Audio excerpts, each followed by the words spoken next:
Сәлем достар, сіздермен бірге 8 наурызға арналған осындай жүрекшеден жасалған әдемі ашық хат, яғни открытка дайындайтын боламыз.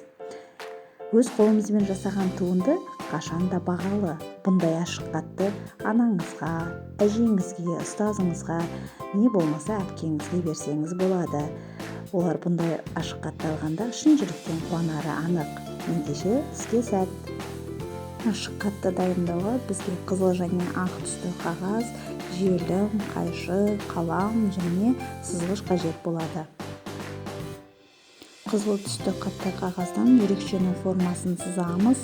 Мен оны алдын ала дайындап қойдым уақыттауымыз үшін. Енді ақ қағазға кірісеміз. Ақ қағазды видеода көріп тұрғандарыңыздай 3-ке бүктеп, жүрекшенің формасына келтіріп аламыз.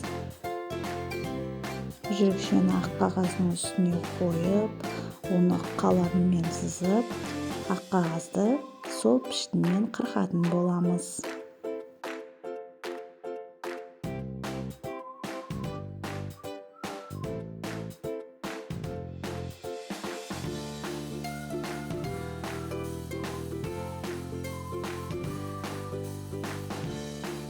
Ақ жүрекшені қырқып болған соң, оның үстіне қызыл жүрекшені желіммен жабыстырамыз. Жүрекшенің астыңғы кішкене бөлігіне желім жабыстырмаймыз, оны да ескеріңіздер. 2 жүрекшені біріктірген соң, шет-шеттерін әдемілеп қырқып бір ретке келтіріп аламыз. Ақ қағазға мәтін жазатын орынды сызып аламыз.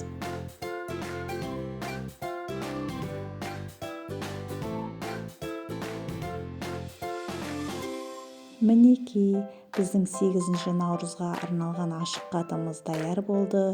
Менімен бірге видеоны соңына дейін көрген болсаңыз, менің каналыма жазылып, лайк басуды ұмытпаңыз.